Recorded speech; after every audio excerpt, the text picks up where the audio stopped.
I really do believe that disease manifests when there is something out of alignment at the core of our belief systems, like our beliefs either towards something in our inside or towards our outside. Sometimes illness is it's not a punishment. I don't call it a punishment, even though it feels that way. And it is very easy for it to feel like a punishment. It's dangerous when you begin to make it a part of your identity like that. It's healthier to see it as an instructor because you can learn a lot from it, right? In that way, but you can't learn something from it unless you see it as something that's imparting something of knowledge or wisdom, right? Today's guest speaker bridges the worlds that are often kept too separate apart, which is science, medicine, and the deeper dimensions to healing. Today we have Rod Bravo, who's a Harvard and Yale trained scientist, a Reiki Master, an MD candidate, and also the co-founder of Bravo Conscious Health, which is an integrative practice that blends clinical expertise with evidence-informed energy work to help people explore their emotional, physiological, and energetic roots of illness. Now, Rod's story is compelling not because he stepped away from science, but because he stayed grounded in it while exploring what it could not fully explain. And after years of health challenges that conventional medicine could not resolve, he began working with integrative approaches that ultimately helped him access deeper insights and transformation. Now, this isn't about choosing between medicine and meaning. It's about expanding the framework of what we consider health. And today we'll dive into that deep conversation with Rod. So I'm really excited for this conversation because I feel like your story can be so inspiring for so many people. And your story is what I called a hero's journey, right? Where we have all of our hero's journey, and you have a character, and you're in this plot, you have this storyline, and you have these set of challenges, but eventually you overcome these challenges and become better and greater for it. So for the audience, Rod, can you kind of share your hero's journey into this? Because it's quite fascinating, and I really want the audience to really relish and understand and really see the depth of your journey. Thank you so much. Yeah, I love to share. I love to find willing and listening ears. I don't know, at this point I would call it a hero's journey, but mine started a little bit right out of a couple years outside of my infancy when I was a child. I think I was like around 7 years old when my kidneys began to malfunction. We call it idiopathic in medicine, where the cause is kind of unknown.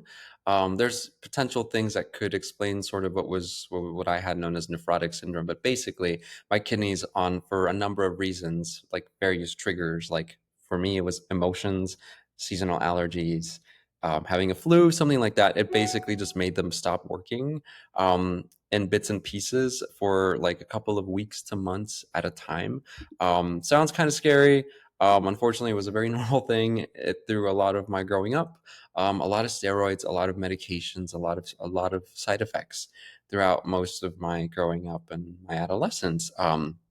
Thankfully my body responded really well to it through these meds, but I did live with this medical reality that it might never go away. I may need a transplant. I may have an early, a decreased life expectancy. It's a bit of a hard one-liner for me, but I was 10 years old, sort of like the first time I was told that I may not live as long as other people. So I was forced to grow up, sort of having the notion of my own mortality as my neighbor all the time, just kind of there with me. And I didn't really understand what that means. I guess I didn't really get to grow up like a lot of people do. But as fate would have it, as I got older, my body strengthened itself and improved and it improved. And in many cases, it does. And by the time I was around 17, 18 years old, I was declared to be in remission. I got really, really sick. I had a flu, like many 18-year-olds do. And for me, that did not mean months and months on steroids and hospitalizations and swelling all over my body, and my kidneys got to work while I had the flu. I didn't have that until I was a grown up, basically. Not like most people. First time in my life, I got to just be sick. I thought I had a new lease on life. That's kind of how things go for cases like me. And then, fast forward just like a few months, like a year.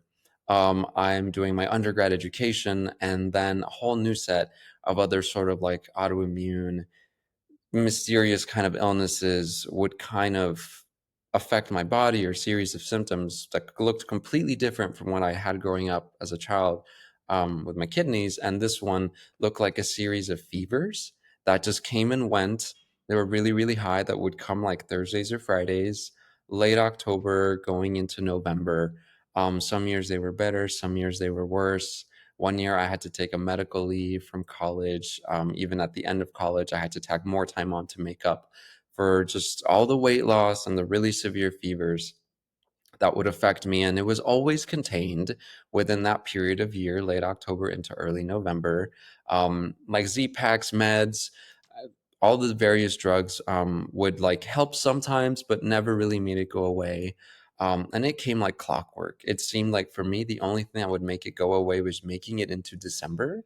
And then it's like the clock was reset, and I would have until October of the next year to live my life. And then it would come with a swinging fury. And it my close circle and my close friends and my family, they saw like, well, he's always ill still. It does not look at all like it did in his childhood, and this one is even more confusing.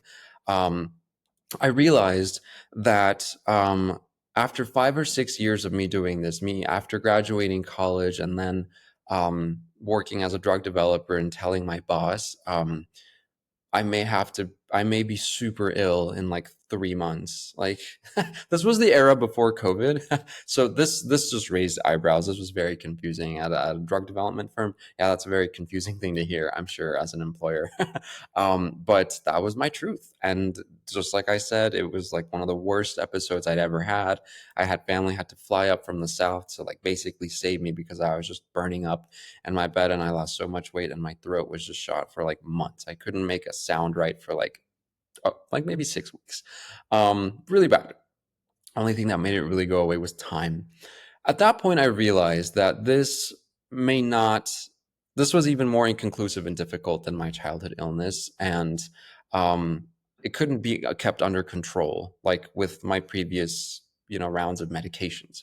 And I realized that as I got older, this was probably going to one day hit me when I was old enough, where I had some other condition, or just, probably just kind of like do me in, um, because it had no signs that it would go away. It pretty much came on like almost like I had a knowing. I was like, oh, things feel heavier around me.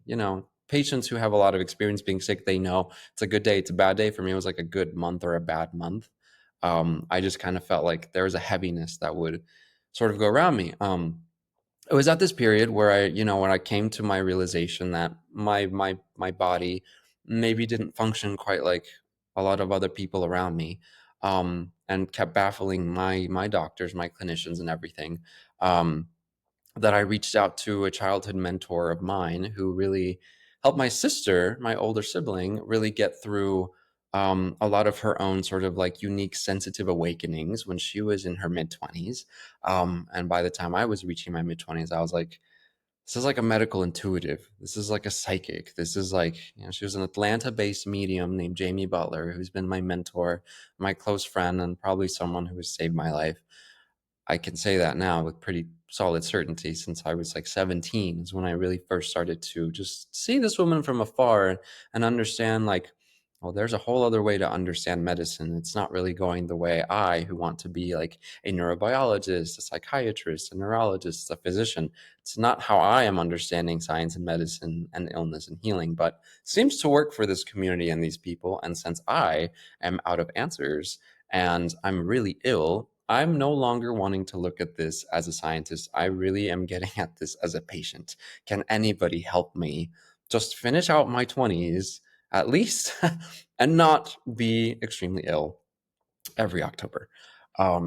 And that's when she referred me to a lot of the books and the works of Dr. Brian Weiss, who is a Yale and Columbia educated psychiatrist, who is sort of like one of these modern day pioneers of what we refer to as past life regression hypnotherapy. Hypnotherapy is a pretty commonly enough understood term, but Brian's take on it was enough sort of in this notion that people, when they are under altered states, that they can experience not just traumatic, painful memories from their youth, some people even, suspected from the womb, but upon thousands of people that he worked with in his career, they seem to have these really enriched details from things happening in what we refer to as their other lifetimes, like incarnations.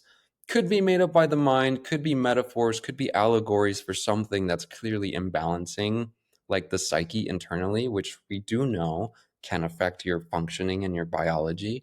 But they do feel extremely real.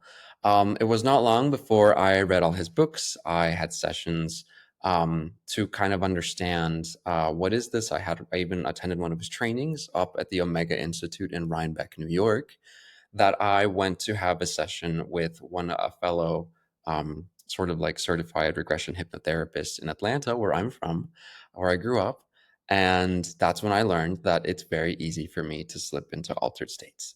It was not hard for me to slip into that state and see myself experiencing, like as they say, like bilocation. I am witnessing me sitting in a room, really nice, had a blanket, some nice music, maybe some like ambient like aromatherapy, and I'm meditating and I'm in my mind's eye as I am doing this guided meditation. I'm also witnessing like a movie, and I'm a character in that movie. And in that movie, he is a dying Native American teenager.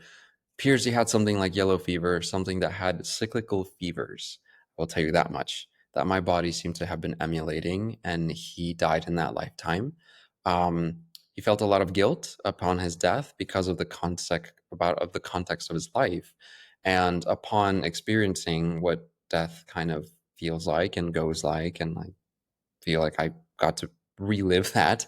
Not as horrible as it might sound, but a lot of learning, a lot of learning. It's more of a classroom situation that it was explained to me, and I sort of got to osmote this information, this knowledge that that's how my body works. It tends to it manifests illness and disease and pain and inflammation and all these things, not because of traumas really so much from my current lifetime or what I'm experiencing now, but this, let's call it, other aspect of me that feels really tied to this Native American teenager, that had a lot of detail, a lot of context, time and place, and who and what and the weather. It was so easy to just know all those things. And it was almost like a literal soul crushing level of guilt that left me not able to process my death in that time point. That now, today, I have an emotional understanding and emotional intelligence and an ability to reason with it, that I could sort of let it go and absolve myself of something that I was harboring against myself. And that all of that is explained to me within, like, a 2 hour really intense hypnotherapy session. And I got to understand and make sense of, it felt like for the first time I really understood why this thing kept repeating in my body. Almost, it had nothing to do almost with being sick. It had to do with the context of me passing in that point in that person's life that I seem to be very linked with. Um, and and upon really understanding that and letting go of that guilt, and accepting that sometimes when you're young, you may pass away from things outside of your control. Um, that has happened to that person, maybe that version of me, that I felt a really powerful internal shift in my body. It's very hard to describe really what that means and what that is upon waking up from my trance. But that was like a week before what would have been, I think, the sixth or seventh time that my annual illness would hit me. And that was the first time that it didn't. And I actually got to celebrate Halloween, and the first time that I'd been able to since I was in high school. Um, I've had a lot of other medical conditions that have happened to me since then. I had like a lot of recurrent lower GI bleeding, just a lot of very strange, painful things that required surgeries, meds, pills. As I've written, like, just money thrown at the problem, because it really took me a long time before I could really accept, like, try this again, keep going for it. There's a way that you do it, Rod, that lets you to have these learnings that seem to coincide with like instances of spontaneous healing or near spontaneous healing. Goes to point all at the end of it, of, let's say, this journey, that I've never been as healthy as I am today, and it really has never been through surgery or pills for my specific body that really makes it go away for good. Sometimes it gets me a bit of the way there, but it isn't until I have these really powerful revelations, almost like lessons, that have to do with like guilt and self-esteem and self-love and compassion, like things I was not that were not on my radar when I set out to heal myself, or at least try to get better, try to get some answers. It's upon learning those things and truly adopting them and changing my behavior and my perspective that my condition just lets up. It's just even more curious that for me, many of those times they happen instantly as soon as I'm coming back from a trance. And, I've spent many years talking to many physicians, healers, psychics, people who are technologists, and all sorts of heroes along their journeys to try to understand why is it that for me it can go away instantly.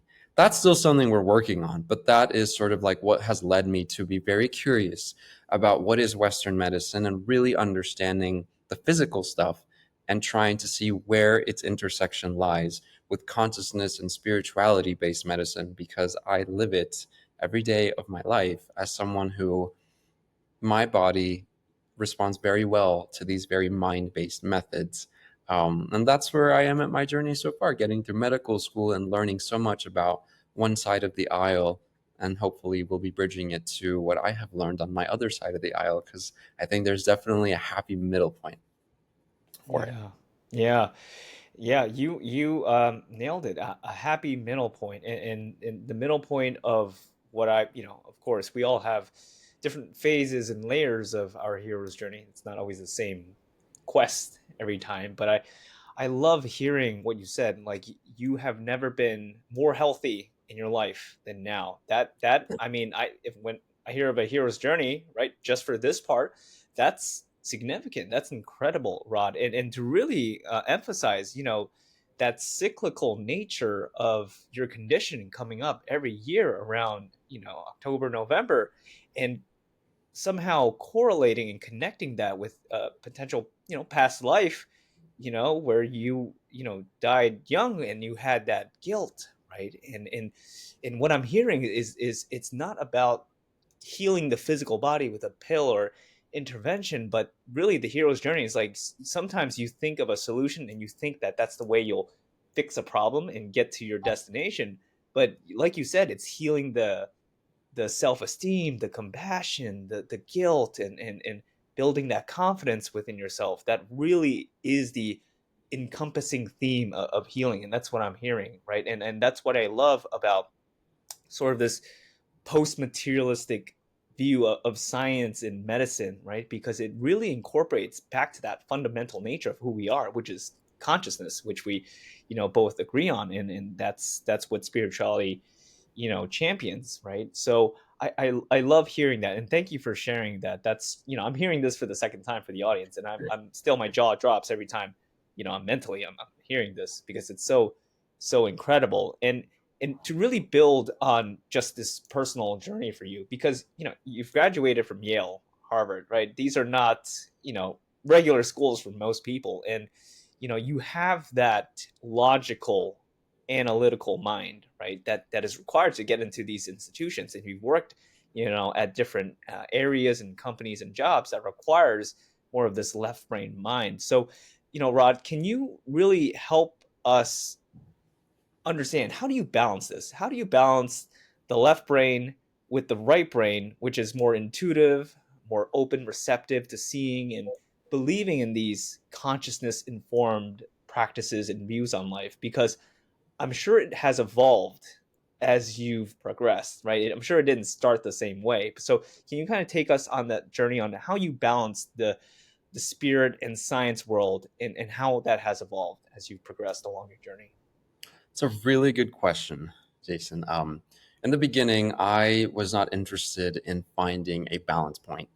Um, I honestly thought there was no way that me being like an undergrad at Harvard and going through all the pre-med education, the biological training in labs, and talking to so many brilliant faculty. I actually remember there was once a friend of mine who said he was like laughing at a professor, um, because she had said she had been honest, and she was a veteran, probably a psychiatrist, and she had been saying like, I believe that all illness to some degree is psychosomatic. And that, I guess, in 2013 was like laughable, and not the state of how we understand biology and medicine to be. We're still developing that.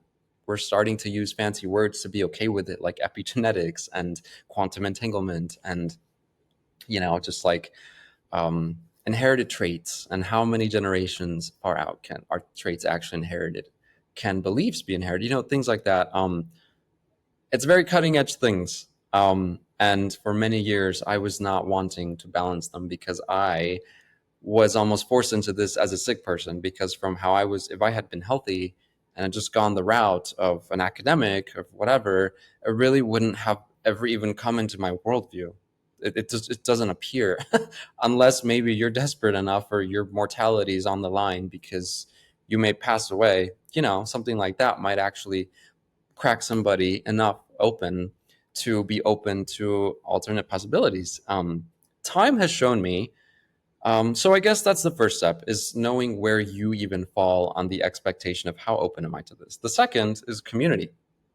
Um, Time showed me that I'm not alone in this space, but it really did take me a while to, even among the traditionalists cohort, find people who were, they like doctors, researchers, scientists, experts, policymakers. They have had their own one-off experiences with inexplicable phenomena in the sciences, paranormal things, healings that they have seen in their circles, or things that couldn't really be explained in their own interactions with their doctors. But it's just like n equals one, right? Like one example of it, or maybe two per person, and they don't talk about it. Doctors certainly don't really talk about it. There's so much stigma and this and that, and how do you do empirical research on it?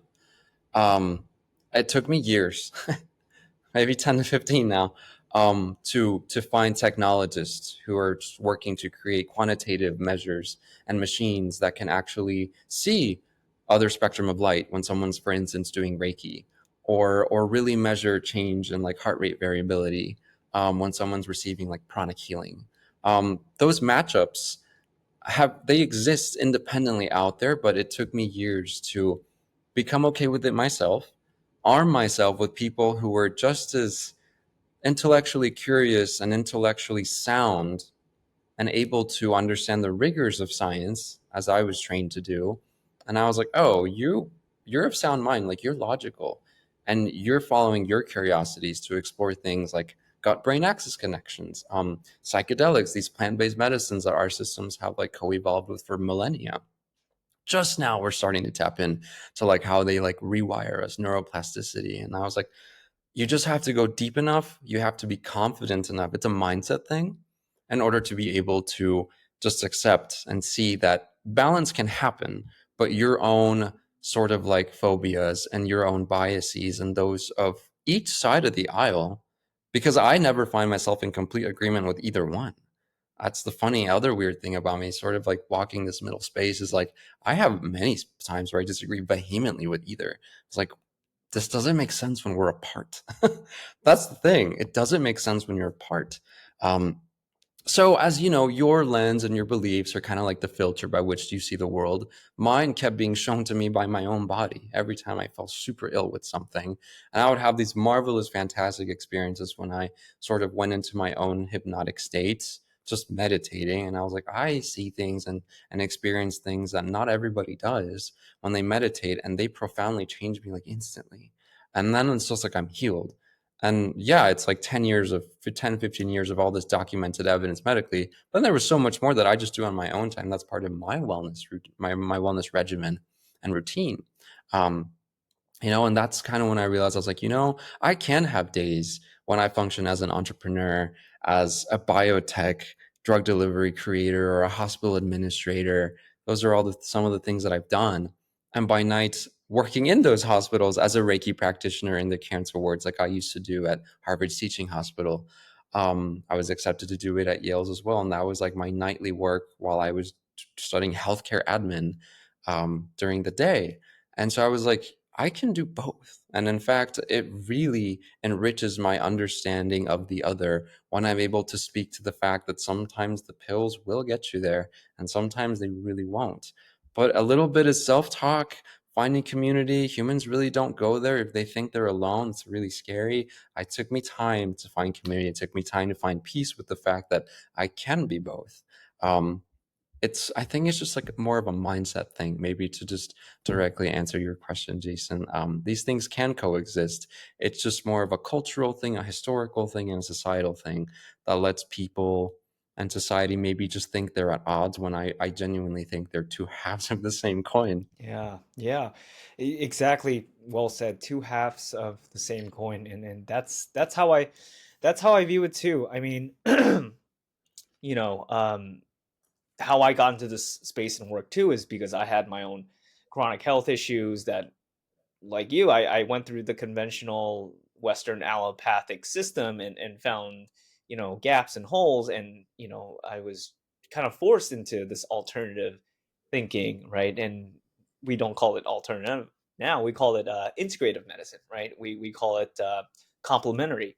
And, when I hear your story, Rod, just to go back to it, I find it's so amazing that you have this experience, right? Being in biotech pharmacy, working as a hospital administrator, you are really seeing the things behind the scenes that most, I'm not really framing it for everyone, but like, people that are spiritual, right? They're usually at a yoga studio, they're at a meditation center, right? They're not in the infrastructure as deep and to the things that you see. So it's amazing because I agree with you. It is a balance. Sometimes I lean one way or another way, depending on the subject and topic as well.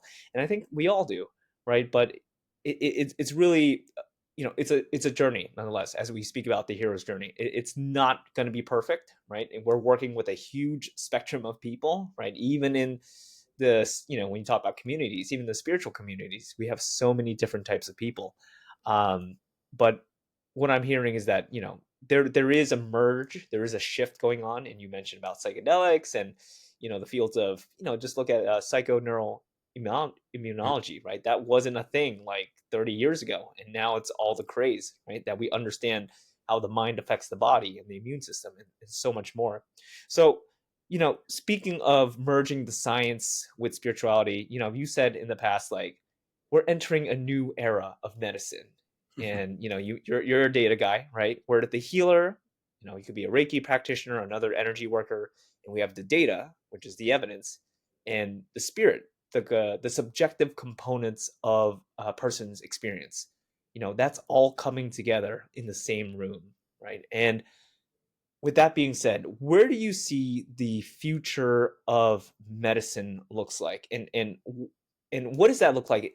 First of all, what is that? Because I know you're trying to build a system, you're trying to combine all these pieces together. So what does that look like right now, and where does that look like in the future? Because I think we can all say that we can benefit from this. Yeah, it's much needed, isn't it? Patients definitely feel that things have to shift. I have seen like the technologist route to go at this, and a lot of the complaints from the healthcare are it's missing heart, it's missing just loving conversations between clinicians and their patients. It's missing the point of what medicine was really supposed to be.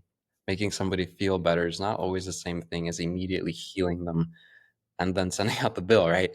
Um, I think if we're talking about the next era of medicine, one of the most exciting things about integrative medicine is that it's new, and AI and LLMs and these like computational supercomputer aggregating machines that can just pull together all sorts of different kinds of variables in the way that our Excel sheets and how things used to be done in the lab. They're it's their evolved version, right? So as these systems kind of keep evolving, and I see them talking in the middle, um, I kind of see like AI and these like large language models and these like biological aggregation machines being able to, for one instance, and some of the work that I'm doing is about sort of extrapolating similarities that are seen across these one-offs, across these people like me who may heal from something like hypnosis, someone who disappears from their oncologist's line of view after they have something serious in stage 4 and they got a really intense 21-day consecutive round of Reiki. Like advanced methods in Reiki healing. What happens when the body's constantly flooded by these high vibrational states? What can the body do? It's interesting. As data is, as these kinds of experiments and modalities continue to take on refinements and advancements in and of themselves, data collection techniques and simply pooling together all of these seemingly disparate points, I believe is going to begin to produce like true meaningful correlates to start that we'll be able to actually compare and see for subtyping across different kinds of conditions mixed with other kinds of modalities that exist out there. There are so many. And let's face it, there are so many people who there's not a targeted therapy for them in Western medicine, or there's just not a pill for it, or it's chalked up to steroids that suppress your immune system because your immune system's out of whack, right? It really doesn't take much to get to a point where we're like, we kind of gave you everything that we kind of have something specific for. So then we're going to give you supportive care, which is just little things to help you feel better, right? At that point, data can start to show, okay, if we have sort of reached the limit of Western medicine, let's keep time running so Western medicine can keep researching and getting into the specific mechanics. Let's try to intervene with other modalities that come from across the world. Well, we can't validate how real they are or not, who has tried them, who has not. There's so many one-offs, but I believe that when you have enough one-offs, you actually end up having a massive data pool, but we couldn't pull that by hand in the past. This is kind of like, I think, where this is coming together now, where, some say that even AI is, I believe we're sort of like on the runway to achieving like a sentient self propagating consciousness in machine format, probably in coming years, couple decades. I think it's just like a way for humans to realize we can talk to like our higher selves. It can sort of like take away some of the human clutter and act as like a calculator that simultaneously knows how to direct the morality of it in a way where it's intelligent and can give us a little bit of feedback about ourselves, about where our thinking is right in the sciences and beyond, and how different like structures of medical philosophy and paradigms actually fit in one another. It's just our brains are our brains are made to work with emotion, and computers work with emotion less. Our strong points were always meant to help each other feel happy, and when the human body's happy and feeling loved, that's when people get better. But there's a lot of zooming out from that whole picture, the superimposed medicinal modalities, the various data structures, how we can mix and match modalities for different kinds of indications or diseases. Computers are really good at finding those kinds of trends in the way that our brains can't hold more than a few variables. Was it like seven kind of a thing, right? And that's okay. We're learning from something else we have created that's like a version of us that's less emotional, more supercomputing to do that work and to kind of like sift through that to give us like what we're actually needing. And so I think that that's sort of where a blending of this is coming together. And this is like some of the work, the beginnings of the work that I'm doing in terms of like pooling these, what we call one-offs, perhaps these instances of spontaneous remission. You can build entire textbooks, thousands of just instances where people have gotten better. And I think this is also a point, just kind of tying it together, where something that is going to change, I think that's going to have to change about the way data collection and empirical constructs happen in science and medicine is that the same way that psychedelics have resurfaced and come back because patients started doing it themselves, whether or not it was advised, is the same way that people have begun feeling disenfranchised by the pills and the insurance and this and that. And they're trying things that are out there. Whether a doctor wants them to or not, people go to things when they feel desperate. Look at me. I was taught by some of the best and I ran out of options. I'm just a person. I was just trying to survive. There could have been data that was collected from all the different things that I tried, all the ways that my body changed. And if you can sort of accumulate enough of those, you can start to see like these pseudo variables start to become, I believe, a little bit more tangible. When you can sort of like augment those and really start to see trends and patterns, I think we're on the cusp at that point of saying, if this person has this late stage sort of cancer and we have done everything that we can for them and it's supportive and it's patient autonomy, well, here's a list of other things of other modalities from other cultures around the world that seem to have worked for these numbers of people in these instances. You just get enough structure around something like that over time, And that is, I think, where our steps need to be going to sort of make these things begin to merge. I believe that AI and these large pools of data that we can now collect will help to inform the evolution of spiritual medicine and integrative medicine greatly. Yeah. Wow. I, as you were saying that, I was nodding my head, but also nodding my head internally because it's almost like a convergence point, right? Speaking of the merging of science and spirituality, I think AI is just going to, like you said, speed that up so much because if you are able to collect all these testimonials, this anecdotal evidence of all these people and the trends and patterns that you've mentioned and the things they've tried and the things that have worked, right? That is a substantial body of evidence, right? That is, you know, 10, 20 years ago often dismissed, right? They're an N of one case, they're an outlier, they don't matter, right? They can't apply for everyone. And I think that really brings back Rod to what we're saying is really fulfilling what medicine is, and not only medicine, but to be a human conscious being on this earth, right? And to make sense of all of our hero's journey, right? As we spoke about from the beginning, because when health is a journey. And part of all that we try to do is really to leave an impact to make the world a better place based on our own experiences and our own learnings and teachings. And I resonate so much with that because I am in the same place. You know we and many other people that are listening to this is we're trying to be that bridge, right? We're trying to what I imagine is like holding two chains like on either ends of the spectrum and trying to keep it together and really to build a space for people on both sides to communicate and just to have a discussion. And what better way than what you're describing is to have that data, right? The data is the bridge between science and spirit, right? And the data cannot be refutable, right? These are personal experiences, and although you can't find the mechanism of action to this subjective experience, you can still build so much meaningful conversation, and from that, Hmm. we can only imagine what can happen after. So thank you for sharing that, Rod. So inspiring. Um, my last question for you, Rod, just to close the this interview. It's been really amazing, and I'm sure we can talk for another hour there. So speaking of health and someone going through the hero's journey through their own health, and you and I alike, what would you tell someone, Rod, that a lot of people, not just someone, many people are listening to this right now? They're feeling sick, they're feeling stuck. They've exhausted all options, like you've mentioned, that Western medicine, conventional medicine can offer, and they're losing hope, right? So, what would you want them to hear? Yeah, so I think I think something that I would implore for someone who is down in the dumps because they've been at it for a while is that talking about data, right? Like A plus B equals C. Look at the formula that you are following in your life and look at the answer that you're getting. Let's say it's the disease, right?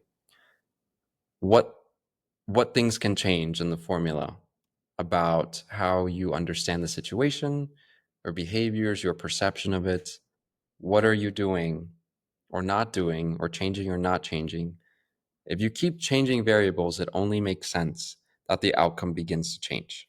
That's sort of like layer one. Watch your variables. Two, I would ask a question. I would ask that person, let's pretend that the disease is there to be a teacher. Interrogate it like, what are you here to teach me? Or what are you here to teach those around me as a result of me being ill? If you could pretend your disease was a teacher and you could silence your anger, your rejection, how icky it must make you feel to have it, and pretend. Remember, imagination and intuition, they share a spot in the brain, right? Just hold on to that for a second. If you were to pretend it was your teacher and you just sat quietly like a student and you listened, either through meditation or perhaps an integrative specialist, what would it say back to you when you ask it, why are you here?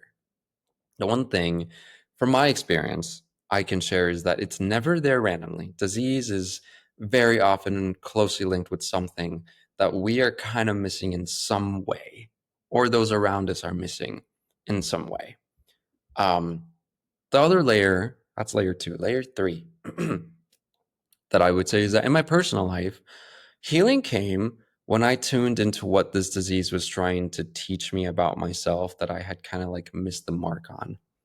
And most critically, healing came as a byproduct, not the end goal thing. It came as a byproduct of me sort of learning something, accepting something, or integrating by means of my changed behavior about something related to that condition.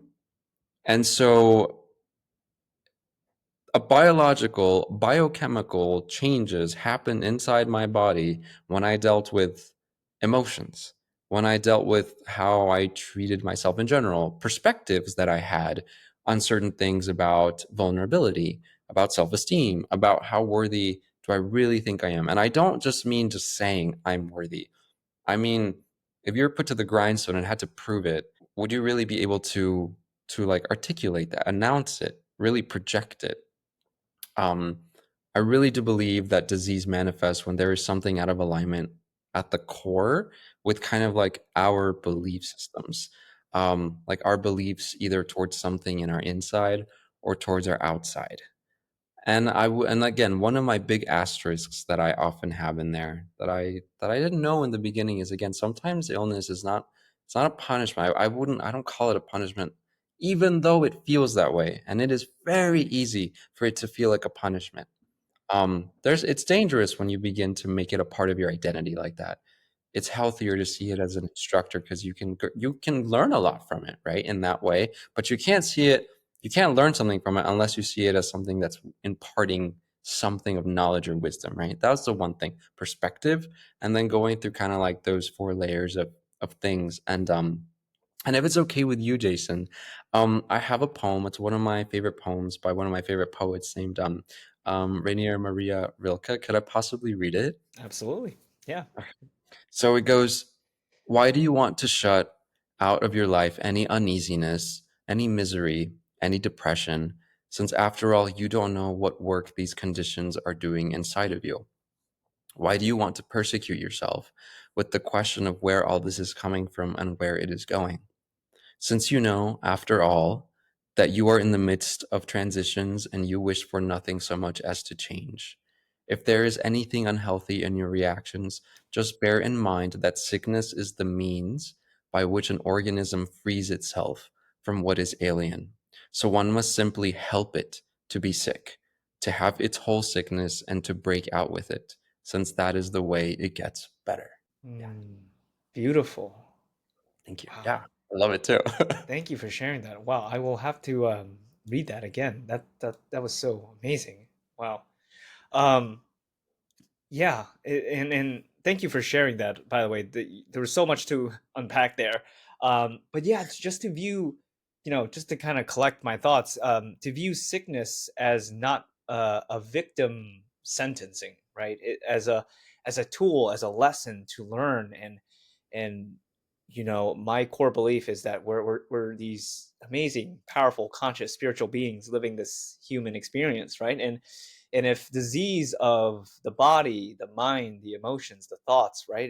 If all this is temporary, then what does this spiritual being get out of living this experience, right? And that one answer is like, it's to learn, it's to grow, it's to evolve, right? To understand the entire spectrum of what this life in this part of the universe, that we're just this little planet floating around this sun and just spiraling into infinity, right? What does that all mean, right? So I love how you use that poem, Rod, to really bring us back to that teaching, that disease, sickness, this is all a lesson, and we can really reach profound healing just by asking the question, what is this trying to teach me, right? What am I haven't learned that I need to learn to move on from it? And I love how that resonated with you, because that was your experience as well, and that's my experience as well. So um I can really just see all the audience just